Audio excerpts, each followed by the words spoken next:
Hello guys, good morning. જય શ્રી રામ, જય ગોપાલ, જય ગૌ માતા. સવારના 9:30 થઈ ગયા છે. હેલો મિત્રો, તો આપણે એક્સરસાઇઝ ને એવું કરી લીધું છે, ચા પાણી નાસ્તો કરી લીધા છે. તો બન્યા રહો બ્લોગમાં. જોઈએ આજે શું છે. આજે ઘણું બધું પ્લાનિંગ છે, બહાર જવાનું છે. અને આપણે જે છોડ છે ગલકાનો, એનો શું ગ્રોથ થયો છે ગલકાનો, એ પણ અમે તમને બતાવું. જોઈ લો, આજે પાણી છાંટવાનું રહેશે. પાછળની સાઈડ તો ટાંકો ઉભરાય ને એટલે પાણી ઓટોમેટિક નીચે પડે વધારાનું, એ બધાથી પીવાઈ જાય. પણ જે આગળની સાઈડ છે એમાં તો પીવડાવવું પડશે. તો બને રહો બ્લોગ. જો અહીંયા ટાંકો ઉભરાય ને એટલે પાણી થઈ જાય, એટલે ઓટોમેટિક પાણી પીવડાઈ જાય. અહીંયા તો આ વેલામાં જો આવી ગયા છે આપણે ગલકા. ગ્રોથ તો સારો થયો છે. 1-2 દિવસમાં શાક બને એવું થઈ જશે.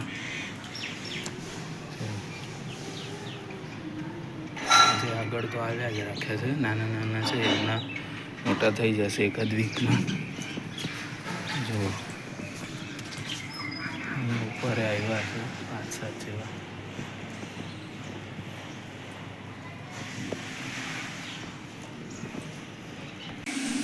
તો આપણે ચા પીવાનો છે. જો ચા, ગાંઠિયા અને ખાખરા.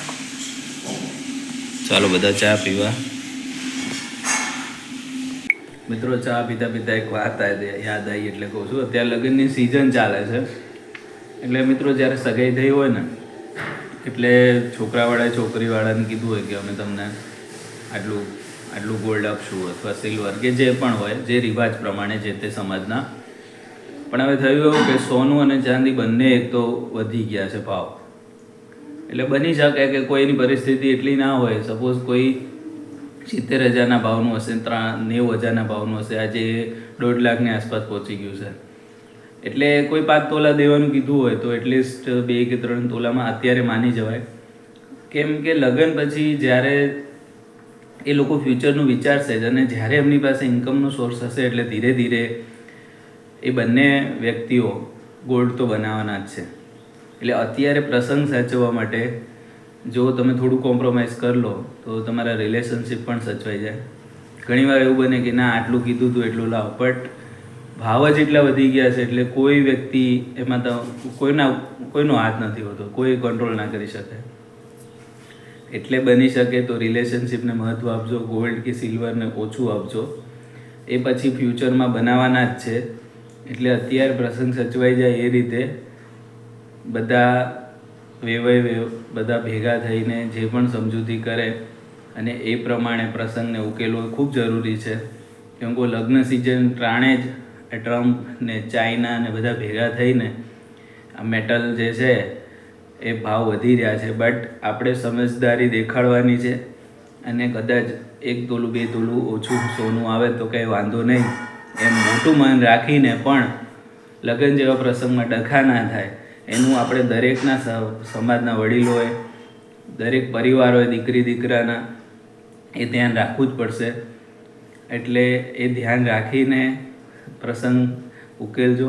તો હવે બહાર જવાનું થઈ ગયું છે, થોડી શોપિંગ કરવાની છે વાઈફને. તો એમને લઈ જઈએ છીએ બહાર. લગ્ન સિઝન છે એટલે એમને ઘણી બધી ખરીદી કરવાની બાકી છે. એ બધી ખરીદી કરવા જઈએ છીએ. ચાલો તમે પણ બધા અમારી જોડે માર્કેટમાં.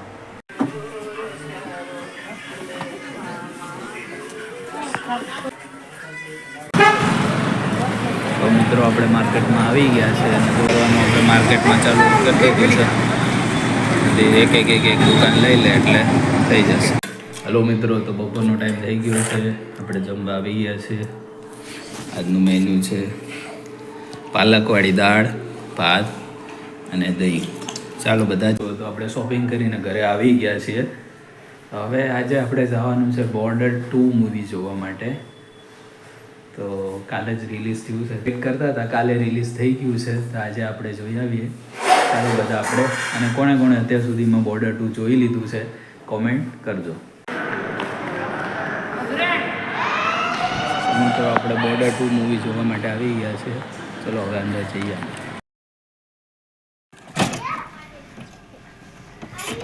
सीख लो,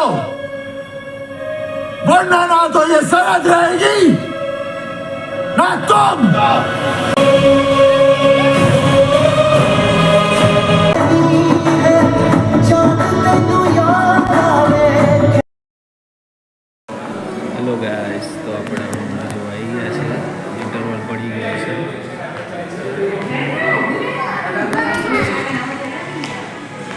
બધું આવું દરેકમાં બધું મળે છે.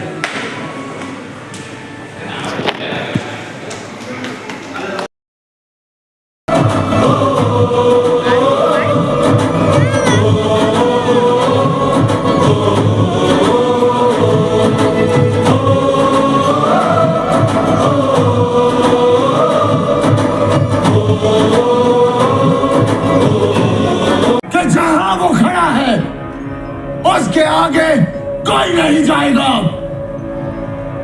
ना ही कोई दुश्मन, ना उसकी गोली और ना ही उसका इरादा. હેલો મિત્રો, તો મૂવી પૂરું થઈ ગયું છે. આપણે જોઈને આવી ગયા છે.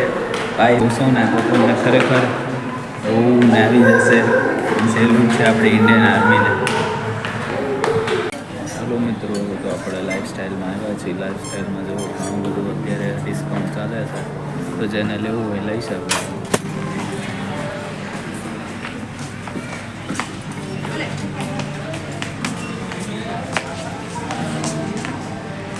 50% લઈને 70% સુધીનું ચાલે છે.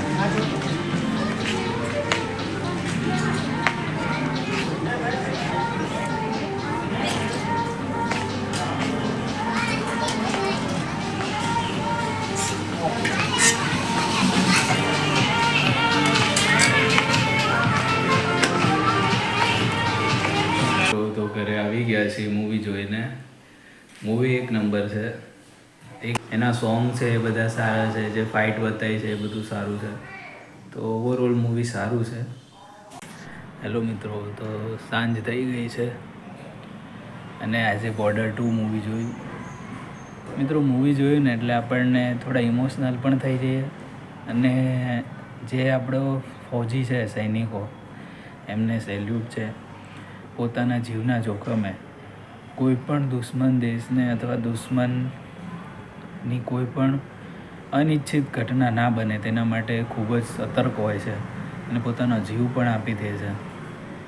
મૂવી જોતાં જોતાં મને એક વિચાર આવ્યો કે આપણે બોર્ડરની સુરક્ષા તો આપણા જવાનો કરી લે છે, ઇન્ડિયન નેવી, આર્મી અને એરફોર્સ કરીને.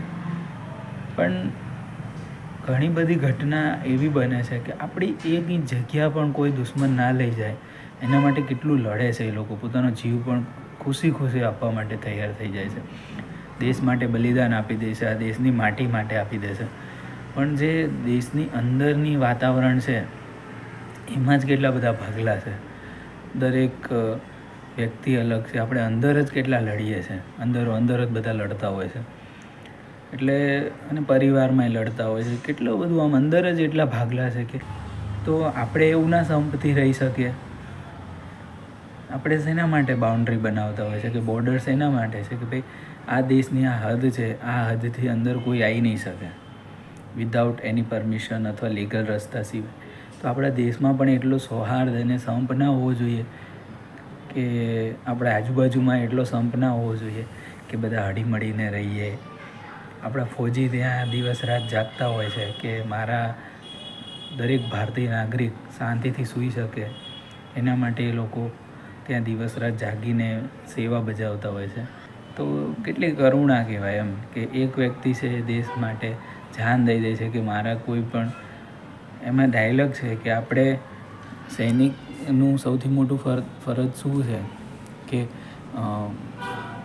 બ્રધરહુડ, પોતાના ભાઈ માટે જીવ છે. કે સૈનિક હોય છે એ એના બીજો સિપાહી હોય એની એટલી સુરક્ષા કરે છે કે ભાઈ દરેક જણ ઇક્વલી લડવા માટે તત્પર હોય છે કે મારા ભાઈને દુશ્મનો ના પેલા કરી શકે, મારો ભાઈ સૈનિક છે બાજુમાં. એટલી બ્રધરહુડ એમાં હોય છે. સની દેઓલના ડાયલોગ બહુ જોરદાર છે. આપણે થોડી ક્લિપ્સ મૂકશું આમાં, તમે જોજો. અને મૂવી કોણ કોણ જોઈને આવ્યું છે તો કમેન્ટ કરજો, અને ના જોઈને આવ્યો તો જરૂર જોવા જજો.